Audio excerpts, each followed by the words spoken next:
না, এভাবে হবে না, অন্য কিছু করতে হবে। ভেলকি,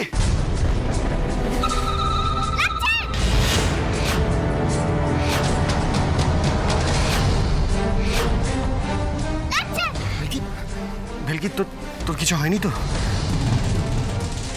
ভেলকি, আমি তোর মা। ভেলকি, বিশ্বাস কর, আমি তোর। ভেলকি, কথা বলছিস না কেন? ভেলকি, ভেলকি, তুই কথা বলছিস না কেন?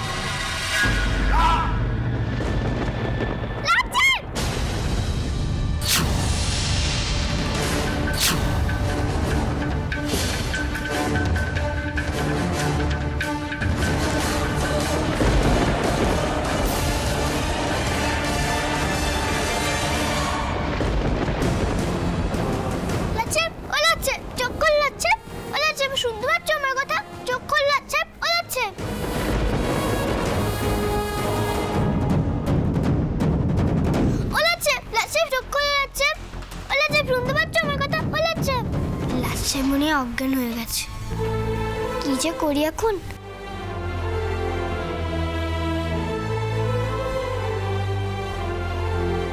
এ কি তোর বাবা?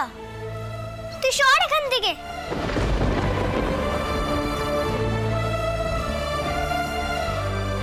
কি করে যে লাট সাহেবের জ্ঞান ফেরাই, ঠাকুর একটু সাহায্য করো। কি করি, কি করি? একটু মুখে জলের ঝাপটা দে আর হাত পাগুলো একটু ঘষে দে, দেখবি অজ্ঞান টজ্ঞান হয়ে গেছে, জ্ঞান ফিরে আসবে।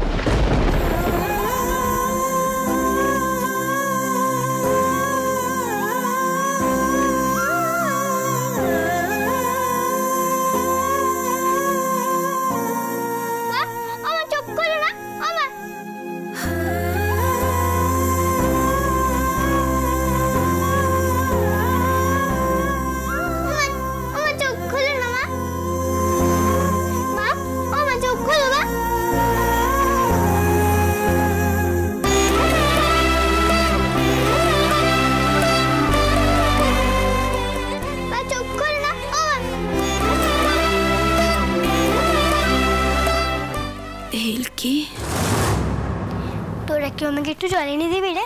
তুই দাঁড়া, আমি এনে দিচ্ছি।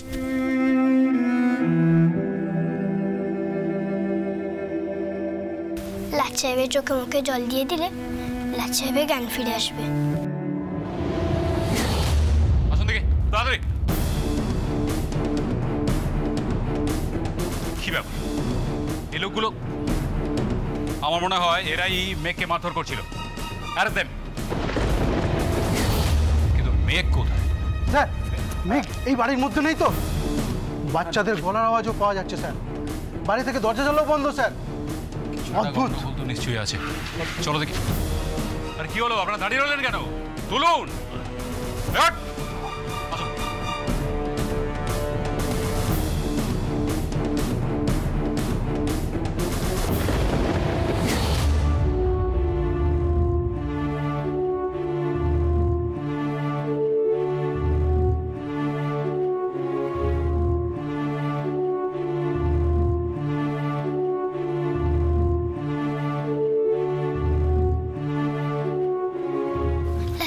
একবার চোখটা খোলো না গো।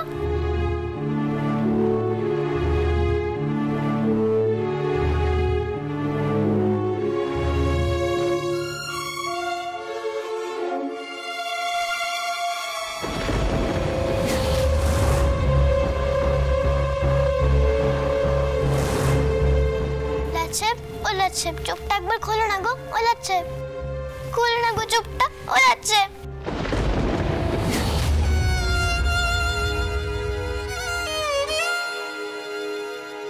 হাত ঘষলাম, কিছুই তো হলো না। একটু পায়ের তলাটা ঘষে দেখি।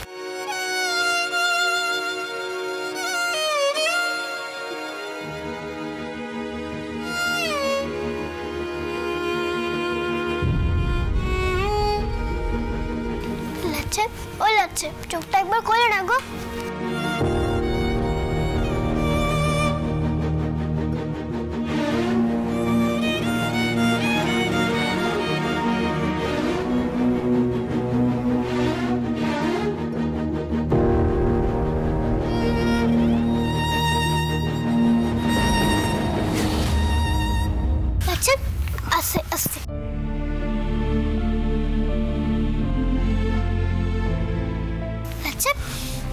করেছো তো?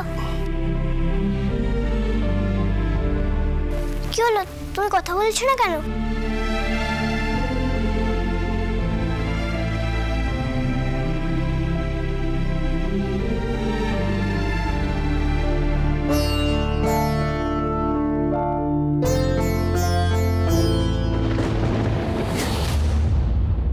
মেঘ, কি হয়েছে তোমার?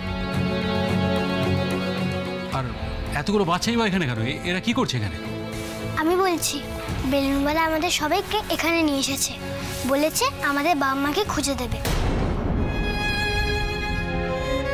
আপনি আপনি বাচ্চাকে জিজ্ঞাসা করলে হয়তো সব কিছু পরিষ্কার হয়ে যাবে। ও যে বেলুনওয়ালার কথা বলছে আসলে একজন ছেলে ধরা।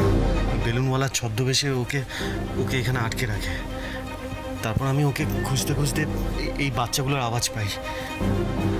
যখন ভেতরে ঢুকতে যাই জোর করে, তখন ওদেরই লোক আমাকে আটকানোর চেষ্টা করে।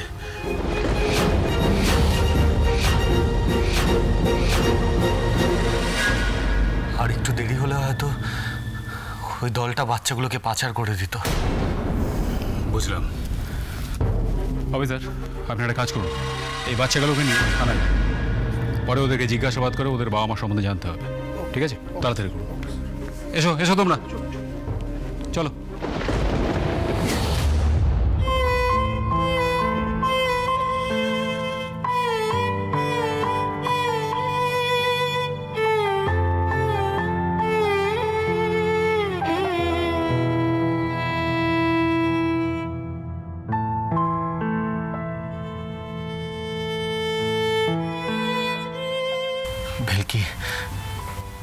ভেলকি, আজ হয়তো তোকেও আমি সারা জীবনের মতো হারিয়ে ফেলতাম।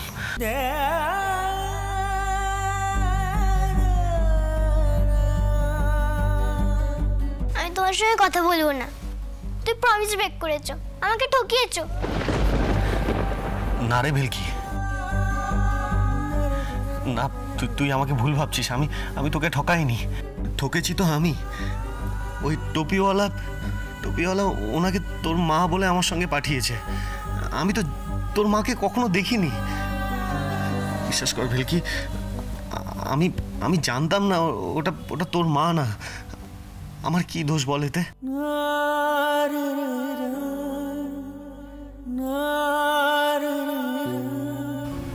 সেটা ঠিক কথা, তুমি আমাকে তো দেখোনি, চিনবেই বা কি করে? কিন্তু টুপিওয়ালা কেন মিথ্যে মাকে পাঠালো? আমার মা কোথায়? তুমি তো আমায় খুঁজে পেয়েছো, কিন্তু আমি আমার মাকে কি করে খুঁজে পাবো? আমার মা কোথায় গেল? আমি কি করে খুঁজবো আমার মাকে?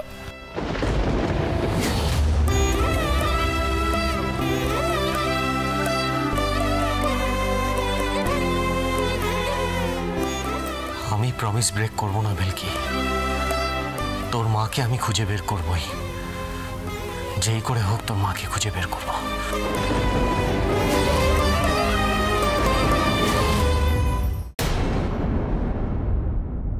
মেঘ, এখন তুমি ঠিক আছো তো?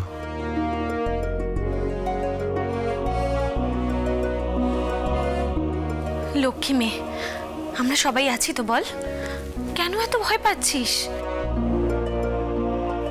ভেলকি, তুমি কোনো চিন্তা করো না। পুলিশ কাকু আছে না, পুলিশ কাকু আমাদের খুব কাছে, ওনাকে সবটা বলা হয়েছে। তোমার মাকে উনি খুঁজে দেবেন, কেমন? ডাক্তার কাকু, লাচ্ছা একবার অজ্ঞান হয়ে গেছিল। বেলুনওয়ালা রড দিয়ে লাচ্ছার মাথায় খুব জোরে মেরেছিল।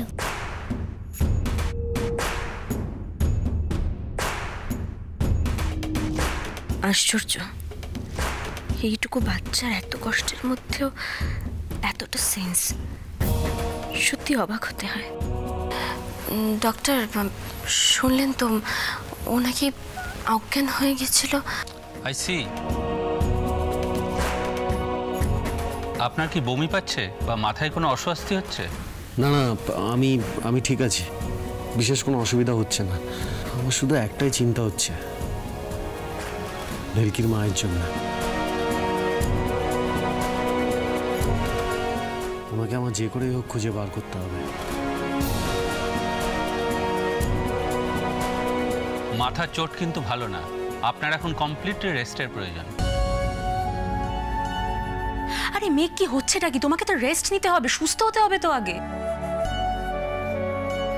আরে তুমি অজ্ঞান হয়ে গেছিলে, তার মানে কিছু তো একটা প্রবলেম হয়েছিল নাকি?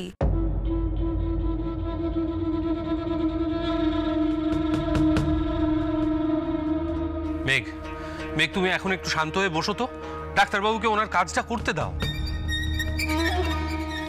ডাক্তারবাবু কি বুঝছেন বলুন তো? দেখুন, মাথায় লেগে যদি বমি হয় তাহলে সেটা খারাপ, কিন্তু ওনার যখন বমি হয়নি তখন আর কোনো ভয় নেই। তবে রেস্টটা জরুরি। আমি কিছু ওষুধ লিখে দিচ্ছি, আশা করি উনি ফিট হয়ে যাবেন। যদি ব্যথার জন্য জ্বর আসে তাহলে জ্বরের ওষুধটা ওনাকে খাইয়ে দেবে। দিন ডাক্তারবাবু, প্রেসক্রিপশনটা আমায় দিন।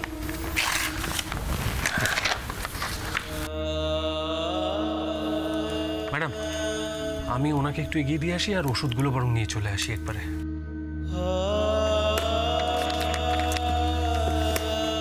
চলুন ডাক্তারবাবু, আমি আপনাকে একটু এগিয়ে দিয়ে আসি।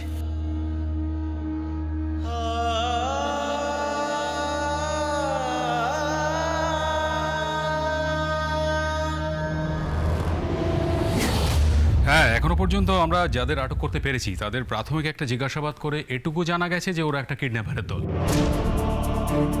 তবে ওদের দলের মূল পান্ডা এখনো পলাতক। আমরা আশা করছি ওকেও খুব তাড়াতাড়ি ধরে ফেলতে পারবো। ভাগ্যিস মায়া মেঘকে ফোনটা করেছিল, নইলে কি যে হতো।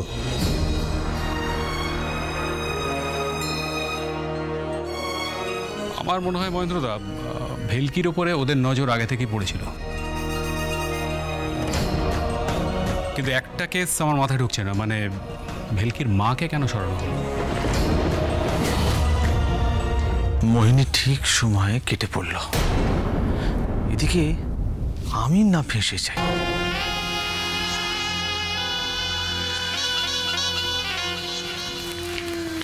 উৎপল, আমাকে একটা কথা বলো তো। কি কি কি হয়েছে? তুমি তুমি এত চিন্তিত কেন? মানে তোমাকে খুব টেন্স দেখাচ্ছে। কি কি হয়েছে বলো তো? জয়া, উৎপল কিন্তু এখনো একটা প্রশ্নের উত্তর দেয়নি।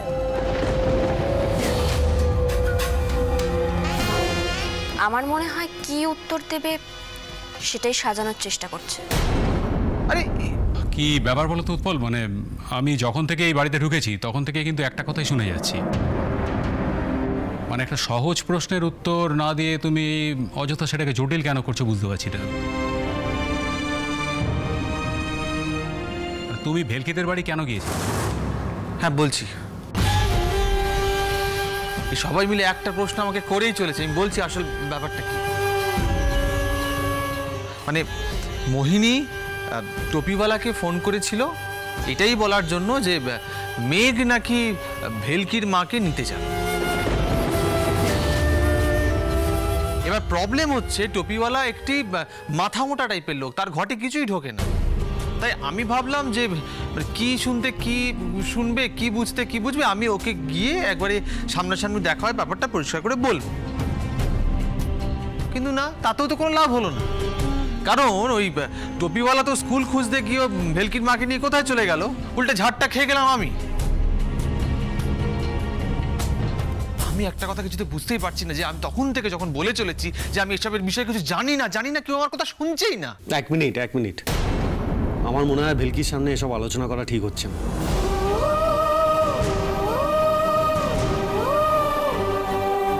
অহনা, তুমি ভেলকিকে নিয়ে ওপরে যাও, আমি আসছি। ভেলকি আয়। থাক, আমি নিজেই যেতে পারবো।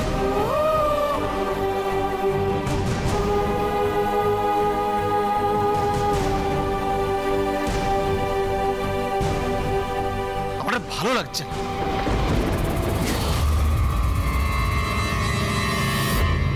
উৎপল কি সব ঠিক বলছে? আমার কিরম যেন একটা সন্দেহ হচ্ছে। ও ও আবার অফিসার, বাচ্চা কিডন্যাপ হওয়া আর ভেলকির মা বদলে যাওয়া দুটো কিন্তু আলাদা আলাদা ঘটনা, আর দুটোর মধ্যে কোনো যোগ নেই। আমার মনে হয় ভেলকির মা বদলে যাওয়ার পেছনে কোনো একটা রহস্য আছে, আর সেটা আমাদের আগে জানা দরকার। বরদীপ,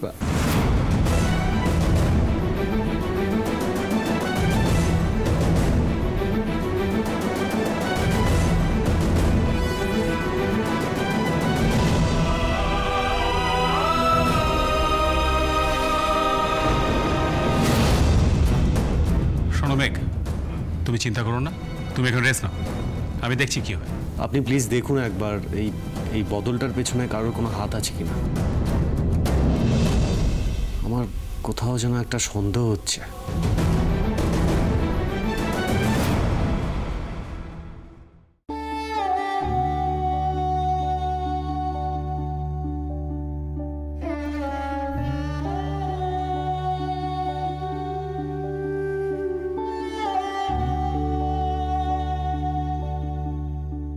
ভেলকি, কিরে তুই এত চিন্তা কেন করছিস বলতো? হ্যাঁ, তোর লাট সাহেব যখন তোকে কথা দিয়েছে তোর মাকে ঠিক খুঁজে বের করে আনবে। লাট সাহেবের তো শরীরই ভালো নেই, কি করে আমার মাকে খুঁজবে? দেখেছো, সত্যি তুই এত বোকা না ভেলকি। আরে বাবা, তোর লাট সাহেব তো তাড়াতাড়ি সুস্থ হয়ে উঠবে। তুই শুনলি না ডক্টর কি বললো?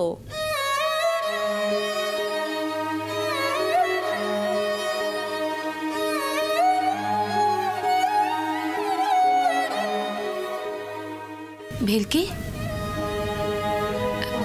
এই ভেলকি, উফ, তুই আবার কি ভাবছিস বলতো? হ্যাঁ, কিছু না, বসো।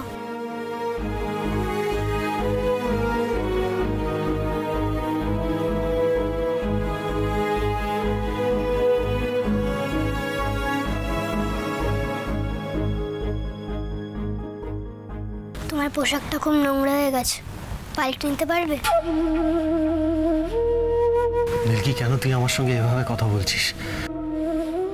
ভেলকি, তুই কি আমার উপর এখনো রেগে আছিস? তোমার গরম জল লাগবে? আমাকে বলো, আমি ঠাম্মিকে বলে দিয়ে আসছি। ভেলকি, আমার আমি বলে দিয়ে আসছি। মেঘ, মেঘ, কেশব ওষুধগুলো এনে দিয়েছে, আমি এখানে রেখে দিলাম, পরে এসে তোকে রাতের ওষুধটা দিয়ে যাব। অবশ্য রাতে তো কাউকে তোর সাথে থাকতে হবে, যদি রাত বিরেতে কিছু লাগে তোর। মায়ের পিসি, আমি তো আসছি, আমি তো এখানেই থাকবো, তুমি আমাকে ওষুধগুলো বুঝিয়ে দাও। আমি তো অনেক ওষুধ মনে রেখে রেখে মাকে খাওয়াতাম, আমি ওষুধ মনে রাখতে পারবো। তুমি এত ছোট্ট একটা মেয়ে, তুমি কি করে পারবে? এত বড় একটা মানুষের দেখভাল করা কি তোমার পক্ষে সম্ভব? আমার মা তো ভালো করে হাঁটতে পারে না, তাও আমি আমার মায়ের খেয়াল রাখি। আমি ছোট বলে ভেবো না যে আমি কোনো কাজ করতে পারবো না। ঠিক আছে, তোমার লাট সাহেবের দেখভাল তুমি করো।